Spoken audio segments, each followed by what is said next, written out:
Hello friends, Marathi हृदयस्पर्शी कथा चॅनलमध्ये तुमचं खूप खूप स्वागत आहे. शिवगौरी भाग 46. शिवगौरीचे यामागचे सर्व भाग तुम्हाला चॅनलवर पाहायला मिळतील. चॅनलला अजूनही सबस्क्राईब केलं नसेल तर जाऊन आता सबस्क्राईब करा. शिव आणि आवी ऑफिसमध्ये पोहोचले आणि आपापल्या कॅबिनमध्ये गेले. निखिल शिवच्या केबिनमध्ये आला. शिव, मला तुझ्याशी बोलायचे आहे, निखिल म्हणाला. शिवने त्याच्याकडे पाहिले आणि म्हणाला, मॅनर्स लक्षात ठेव. माझ्या केबिनमध्ये न विचारता कोणीही आलेले मला आवडत नाही. शिव, यार आता थांबव हे सगळं. मी इतकीही मोठी चूक केलेली नाहीये की तू मला अनोळखीसारखं वागवावं. मी जे काही केले ते तुझ्या भल्याचा विचार करून केले. तुझं आयुष्य स्थिर व्हावं आणि तुला शांती मिळावं अशीच माझी इच्छा होती. मी काय म्हणतोय ते समजून घे. निखिल आपला मुद्दा सांगत असताना शिवने आपल्या सेक्रेटरीला बोलावले आणि म्हणाला, सर्वांना आत पाठव. काहीतरी डिस्कस करायचं आहे. निखिल पाहत राहिला. शिवला कोणाचा तरी फोन आला आणि त्याने निखिलला बसण्याचा इशारा केला आणि तो स्वतः उठून विंडोजवळ येऊन बोलू लागला. डोअर नॉक झाले तेव्हा शिवने तिकडे पाहिले आणि सर्वांना आत येण्यास सांगितले. तो सर्वांशी डिस्कशनमध्ये बिझी झाला. निखिल फक्त त्याच्याकडे पाहत होता. त्याला समजत होतं की तो त्याला इग्नोर करत आहे, पण तो सर्वांसमोर काहीही बोलला नाही. All right ladies and gentlemen, आशा आहे की सर्वांना आपलं काम समजलं असेल. आशा करतो की कोणीही मला डिसअपॉइंट करणार नाही. मग डोळ्याच्या कोपऱ्यातून निखिलकडे पाहत म्हणाला, आणि हो, आणखी एक गोष्ट, तुमचे निखिल सर लवकरच लग्न करणार आहेत. तारीखही निश्चित झाली आहे, पण कदाचित त्यांना पार्टी टाळायची असेल म्हणून त्यांनी कोणालाही सांगितले नाही. मी तुम्हाला सांगतोय, तुम्ही सर्वांनी पार्टी घ्यायला विसरू नका. हे ऐकून निखिलने डोळे मिटले. शिव, तो काही बोलण्यापूर्वी सर्वांनी त्याचे अभिनंदन करायला सुरुवात केली. शिवने एक नजर त्याच्याकडे रागाने पाहिले आणि नंतर तो आपल्या कामात बिझी झाला.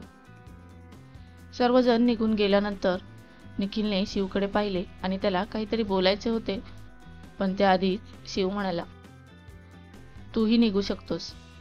मी टाइमपास करण्याची सॅलरी देत नाही. शिव, यार हे सगळं, प्लीज गो. शिव अतिशय कडक स्वरात म्हणाला. निखिलने एकदा त्याच्याकडे पाहिले आणि तो बाहेर निघून गेला.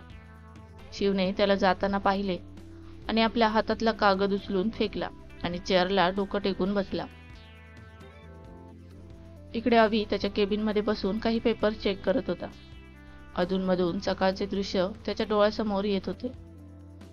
शिव आणि गौरीची जवळीक पाहून त्याला नको असतानाही त्याच्या मनात एक खळबळ उडाली होती. त्याने डोळे बंद केले. नंतर एक दीर्घ श्वास घेत तो विंडोजवळ जाऊन उभा राहिला आणि बाहेर पाहू लागला.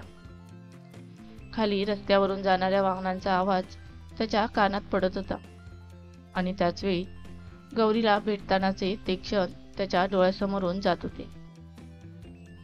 पहिल्याच भेटीत गौरीने त्याच्यावर प्रभाव पडला होता. तो तिच्याबद्दल खूप स्वप्ने पाहू लागला होता. मग बाईकवर तिच्यासोबत घालवलेले ते काही क्षण, जणू काही वेळ त्याच्यासाठी तिथेच थांबला होता. त्याने तिला खूप शोधले होते, पण ती सापडली नाही आणि जेव्हा ती त्याला सापडली तेव्हा ती अशा स्वरूपात होती ज्याची त्याने स्वप्नातही कल्पना केली नव्हती. हे सर्व विचार करत त्याने डोळे बंद केले. शिवानी गौरीच्या जवळीकतेचे ते क्षण, गौरीच्या डोळ्यातून शिवसाठी वाहणारे अश्रू, हे सर्व त्याच्या मनात पुन्हा एकदा जिवंत झाले. त्याच्या गालावरून एक थेंब उगळला. तो त्याने आपल्या बोटावर घेतला आणि त्याच्याकडे पाहत तो हलकेच हसला आणि म्हणाला, आता या सगळ्याची सवय करून घे आणि सत्य स्वीकार. जर तुला ती मिळाली नसती तरी धीर धरणं सोपं झालं असतं, पण तिला दुसऱ्या कोणत्या तरी स्वरूपात स्वीकारणं हे खूप कठीण आहे, पण ते करावेच लागेल. दोघेही एकत्र आनंदी आहेत आणि मलाही माझ्या भाईला नेहमीच आनंदी पाहायचे आहे. जर ती आनंदी असेल तर मीही आनंदी आहे. असे म्हणत तो हलकेच हसला आणि खिडकी बंद करून परत आला. आणि आपल्या जागी बसला. 2 दिवस उलटून गेले होते. शिव गौरीला घेऊन शॉपिंगसाठी गेला. गौरीने नोटीस केलं की तिची सिक्युरिटी पूर्वीपेक्षा जास्त वाढवली गेली आहे. गौरीला काहीच समजले नाही, पण शिवला प्रश्न विचारणे म्हणजे प्रॉब्लेमला आमंत्रण देणे. ती शांतपणे त्याच्यासोबत बसून राहिली. शिव तिला घेऊन एका डिझायनर शोरूममध्ये गेला. त्याला पाहताच शोरूमची ओनर त्याच्याकडे आली आणि त्याचं स्वागत करून त्यांना आत घेऊन आले.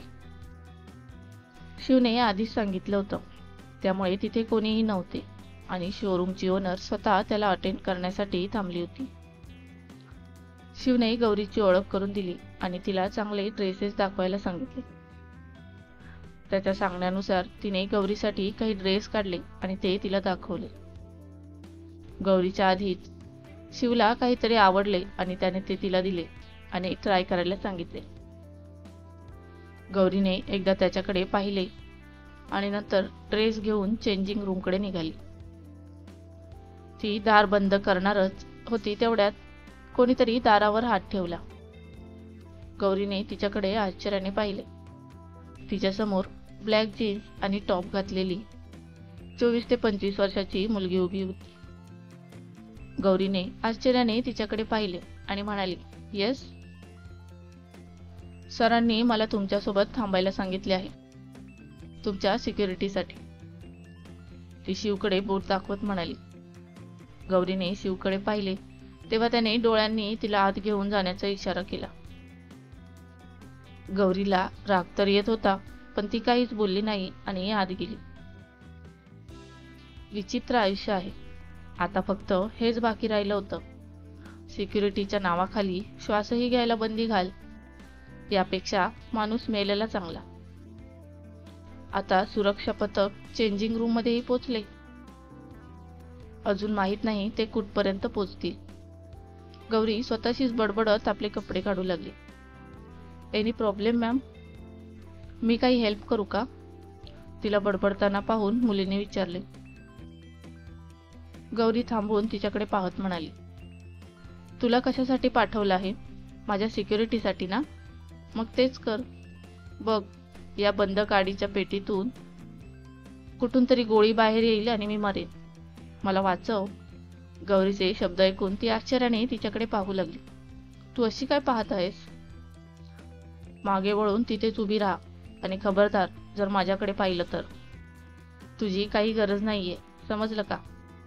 गौरीचे बोलणे ऐकून ती हलकेच हसली आणि चेहरा वळवून उभी राहिली.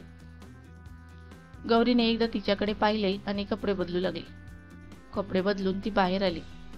शिव तिथे सोफ्यावर बसून तिची वाट पाहत होता. त्याने गौरीकडे पाहिले.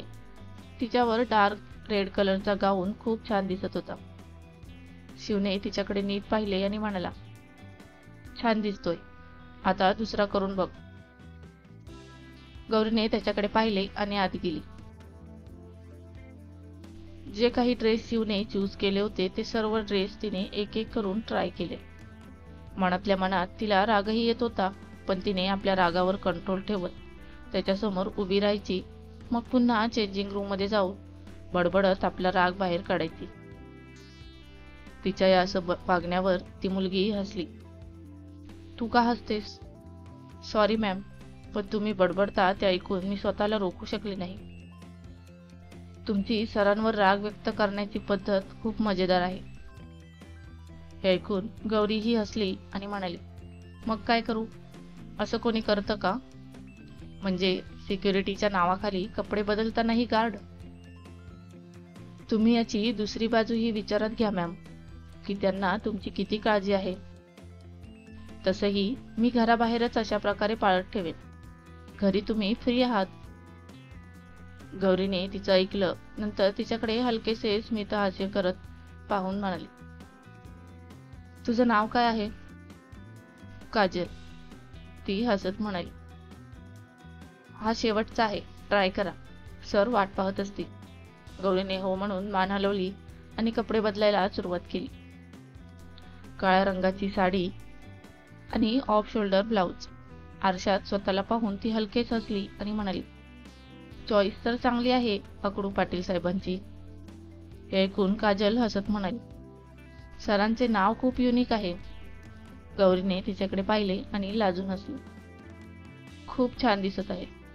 जेव्हा सर तुम्हाला पाहतील तेव्हा ते तुमच्यावरून नजर हटवू शकणार नाहीत. गौरीने तिच्याकडे पाहिले आणि म्हणाली, पहिल्याच दिवशी तू जरा जास्तच फ्रेंडली नाही होत का? काजलची स्माईल फिकी पडली. सॉरी मॅम, मी अशीच आहे. मला सिरियस राहणं जास्त आवडत नाही. पण जर तुम्हाला ते आवडत नसेल तर मी आतापासून काळजी घेईन. गौरीने तिच्याकडे पाहिले आणि मग म्हणाली, मला चालेल, पण पाटील साहेबांना ते आवडणार नाही. त्याच्यासमोर सिरियस राहा, नाहीतर तो तुला नोकरीवरून गेट आउट करेल. मी तुमच्यासमोर अशीच राहू शकते का? राहू शकतेस, पण मी एकटी असतानाच. खरं तर मीही अशीच आहे, पण मिस्टर आकडू पाटील साहेबांसमोर सिरियस राहावं लागतं. तुम्ही घाबरता त्यांना? ॲनाकोंडाला कोण नाही घाबरत. हा त्याहूनही खतरनाक आहे.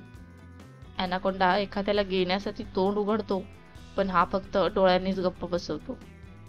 गौरीच्या बोलण्यावर काजल हसली. तेवढ्यात डोअरवर नॉक झालं. दोघीही सावध झाल्या.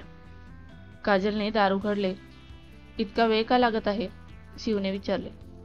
सर, त्या मॅम येतच होतो. काजल गौरीकडे बोट दाखवत म्हणाली. शिवने गौरीकडे पाहिले. त्याची नजर तिच्यावर थांबली. त्याने काजलला बाहेर जाण्याचा इशारा केला आणि गौरीकडे पाहत तिच्या जवळ आला. गौरीने डोळे वर करून त्याच्याकडे पाहिले. शिव तिच्याकडेच पाहत होता. माहित नाही का, आज शिवच्या डोळ्यांची गरमी तिला जाळत होती. त्याने तिला यापूर्वी कधीही असे पाहिले नव्हते. त्याच्या डोळ्यांनी गौरीच्या मनात एक खळबळ निर्माण झाली होती.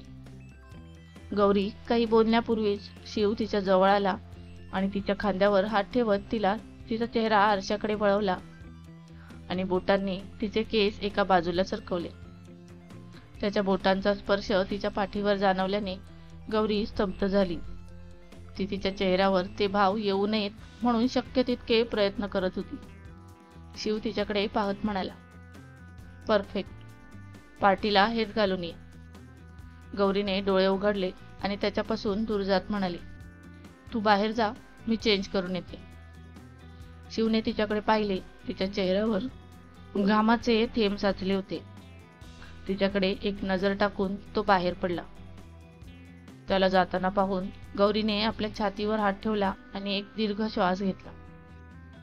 फ्रेंड्स, पुढे काय झालं हे जाणून घेण्यासाठी स्टोरीचा पुढचा भाग नक्की वाचा. आणि स्टोरी आवडत असेल तर व्हिडिओला एक लाईक आणि चॅनलला सबस्क्राईब करून बेल आयकॉनचे बटन ऑलवर सेट करा, जेणेकरून पुढच्या भागाचे नोटिफिकेशन तुम्हाला मिळेल. धन्यवाद.